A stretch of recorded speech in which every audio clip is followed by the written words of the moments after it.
alunos, tudo bem? Como é que vocês estão? Sejam bem-vindos mais uma vez a mais uma aula de Biologia. Veremos nessa aula o assunto de interação gênica, continuando o assunto da aula anterior. Nós vimos que interação gênica é um tipo de herança na qual dois genes diferentes que estão em cromossomos diferentes, portanto são independentes, eles estão sob a segunda lei de Mendel. Quando esses dois genes se combinam, atuam juntos, together, para determinar apenas um fenótipo. E esse resultado, esse fenótipo único, é resultado, portanto, de interação entre dois genes diferentes. Ok? Beleza? Se você não viu a aula anterior, volta, assiste a aula que vai introduzir esse assunto, para depois continuar com a gente aqui. Vimos naquela aula o exemplo que é chamado de interação clássica. Existem três tipos de interação. A clássica nós vimos na aula anterior. Veremos hoje a segunda forma de interação gênica, que é chamada de epistasia. Na interação clássica nós vimos que dois genes, como exemplo dela, dois genes R e E atuam em conjunto, determinando o topete, o formato do topete ou da crista da galinha, que podia ser noz, ervilha, rosa ou simples. A questão é que os dois genes determinam um fenótipo apenas, tá bom? Nesse caso, nenhum dos genes atrapalha, inibe o outro. Eles atuam em conjunto, de forma equitativa, tá bom? No exemplo de hoje, veremos o segundo tipo de interação gênica, que é chamada de epistasia. A epistasia ocorre quando, olha para cá, presta atenção, se quiser fazer print da tela pode fazer, ocorre quando um gene inibe a ação de um outro gene. O que nós tínhamos visto até o momento é, por exemplo, uma dominância entre alelos. O azão domina sobre o azinho, e o azinho, para se manifestar, tem que estar em dose dupla, é o gene recessivo, ok? O Bzão domina sobre o Bzinho. Essa relação de inibição entre alelos chama-se dominância. Mas isso daqui é novo, para a gente. Quando um gene inibe um outro gene, quando os alelos de uma letra inibem outros, tá? Que não são alelos dele. Quando um gene inibe alelos que estão em locos diferentes, é uma forma de você também definir isso daí. Portanto, epistasia é como se fosse, cuidado com a definição, ela ajuda, mas tem que entender bem. É uma dominância entre não alelos. É uma inibição de um gene sobre o outro. E eles não são alelos, tá bom? Beleza? Então, essa dominância entre não alelos é chamada de epistasia.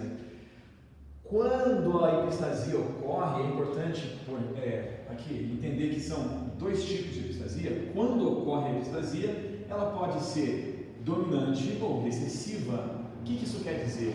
Na epistasia dominante, o alelo que inibe é o alelo dominante. Basta um desses alelos para que o gene, o outro gene, seja inibido. Quando a epistasia é recessiva, ela ocorre por ação dos genes minúsculos. Quando a epistasia ocorre pelo gene minúsculo, é preciso que você tenha dois deles. Portanto, nesse caso, quando o azão inibe o B, epistasia dominante. Quando o azinho inibe o B, epistasia recessiva. Por isso que é recessiva, porque eu tenho que ter os dois para a inibição acontecer. Tá bom? Importante ressaltar que essa situação de epistasia, ela está debaixo da segunda lei, a segregação dos cromossomos é independente e, portanto, dos genes A e B também é independente, tá?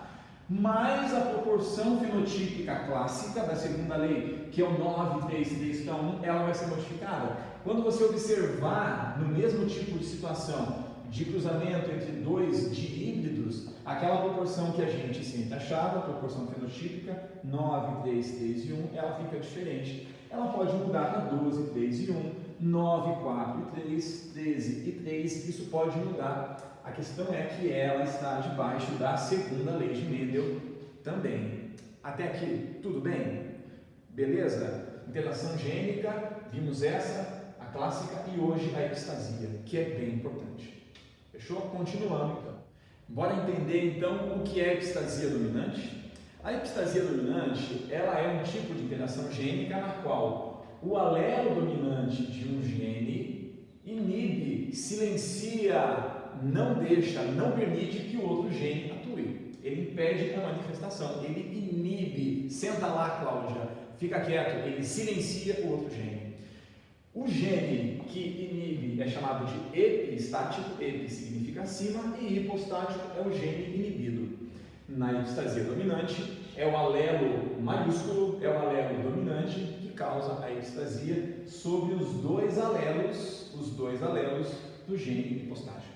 Você vai aprender então o exemplo de como ocorre a determinação da cor do pelo em alguns cães e em algumas raças de cavalos. Você vai aprender o topete da galinha, vai aprender a cor do pelo do cachorro e do cavalo também. Opa, vai sair daqui tipo um geneticista veterinário expert, beleza?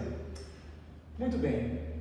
Para determinar a cor do pelo de algumas raças de cães, existem dois genes atuando, por isso interação gênica. O gene B tem dois alelos, Bzão e Bzinho. O alelo Bzão determina a cor preta do pelo, tá bom? Cachorrinho pretinho. O alelo Bzinho determina a cor marrom do pelo. Por que o B para preto está maiúsculo? Porque basta um Bzão para o pelo ser preto, e para ser marrom tem que ter Bzinho, tá bom? Por isso que ele é recessivo, beleza? Olha só, marrom, Bzinho. Mas também atuam nessa determinação da cor do pelo os alelos do gene I. O gene Izão, o alelo Izão maiúsculo, ele, de certa forma, ele inibe a cor do pelo. Isso quer dizer o quê? Que de alguma forma o alelo Izão, ele impede a manifestação dos alelos do gene B. Se eu tenho Izão, isso daqui não funciona. Portanto, o cachorro, o cavalo vai ter cor branca, ausência de cor preta e marrom. Quando é que o cachorro vai ter cor preta e marrom? Quando é que o gene B vai poder atuar? Quando eu tiver o gene Izinho somente. Portanto, se o cachorro for Izinho, ele permite que os genes Bzão ou Bzinho atuem. Aí ele vai ser preto ou marrom, depende de que alelos ele tem aqui, tá bom? Portanto, eu vou dizer que esse alelo inibe, como ele é dominante, como basta uma cópia dele, eu vou chamar de epistasia dominante. Tá bom? Ok? Então vamos lá ao exemplo, né? De novo, o I é o gene epistático e o B é o gene hipostático. Se eu pegar dois cães ou dois cavalos que tenham esse genótipo, fala para mim aí, gente, qual é a cor do pelo desse animal? Pensa comigo, olha só.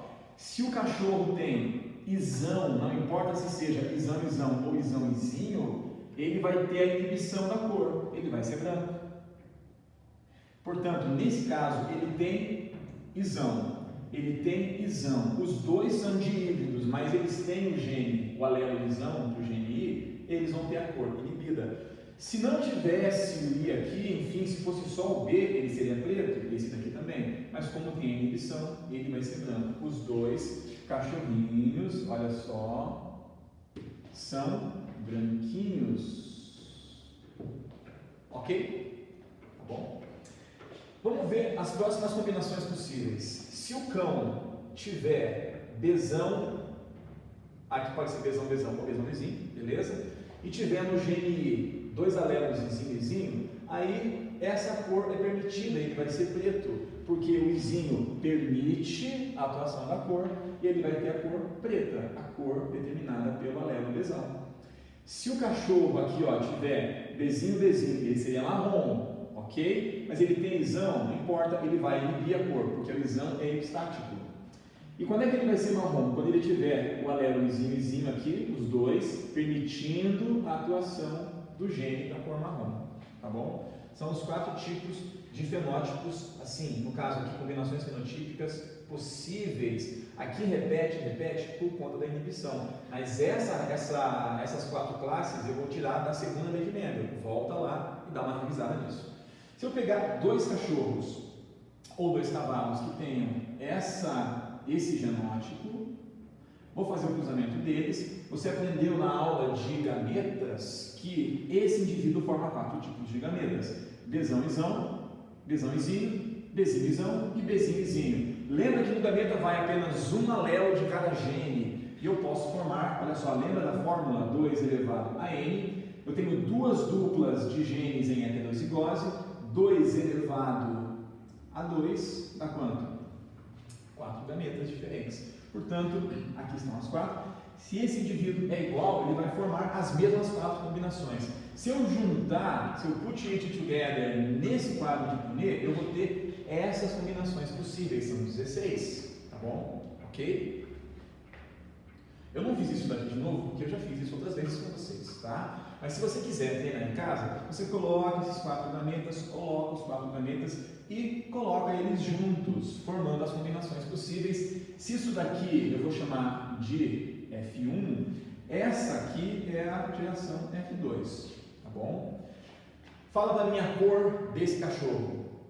Olha só, é preto? Não, não é preto, porque ele tem o isão que inibe a cor. Portanto, ele vai ser o que, gente? Vou colocar aqui, ó, B de branquinho, tá bom? E esse daqui seria preto, mas o isão inibe. Sempre que tiver isão, não importa os alelos para do gene B, para a cor do cachorro, ele sempre vai ter a pelagem branca, a cor vai ser inibida. Aqui tem isão, vai ser branco. Aqui tem isão, vai ser branco também. Aqui tem isão, vai ser branquinho. Opa! Aqui tem isinho. Na presença dos dois isinhos que permitem a cor, aí você vai ter o gene B atuando. Aqui ele vai ser, olha só, preto. Opa! Esse daqui é um cachorro preto. Aqui vai ser branquinho porque o isão está inibindo. Aqui você vai ter, de novo, isinho, permitindo a atuação do gene B, ele vai ser pretinho. Aqui vai ser branco porque o isão inibe. Aqui vai ser branquinho porque o isão inibe. Aqui seria marrom, mas é branquinho porque o isão inibe. Aqui ele seria marrom, mas vai ser branquinho também porque o isão inibe. Aqui ele vai ser branquinho porque o isão está inibindo. Aqui ele vai ser o que, gente? Ó, se ele tem isinho, a cor é permitida, ele vai ser preto, porque o Bzão determina a pelagem preta. Aqui ele vai ser branquinho porque vai ser inibido pelo isão. E somente aqui ele vai ser marronzinho. Vamos contar. Se você contar quantos brancos, você chega a 9 em 16. Se você contar quantos pretinhos, pode contar depois aí, faz um print e conta, você vai ter 3 em 16. E apenas 1 em 16 são marrons. Portanto, genes independentes, o alelo dominante do gene I inibe os alelos do gene B, e na proporção final você vai ter, olha só, opa, está errado aqui, 9, a gente contou errado, contei errado com vocês. Aqui eu vou ter, não vou voltar, vou seguir, acontece na aula. Aqui vão dar 12, se você contar tem que dar 16, né? Quem ficou atento a isso daqui? Vamos contar? 1, 2, 3, 4, 5, 6... 7, 8, 9, 10, 11, 12. 12 em 16. Aqui você vai ter pretinhos quantos? 1, 2, 3 e só. 12, 3 e aqui 1 em 16. Tá certo? 12, 3 e 1 é uma modificação do que, gente? Da proporção esperada. Aqui, ó, 9, 3, 3 e 1. Por que mudou para 12? Porque esse 9 e esse 3 se juntaram por conta da inibição do alelo isão. Eu posso dizer, portanto, que essa modificação fenotípica é típica da interação gênica por epistasia dominante. Ok? Beleza?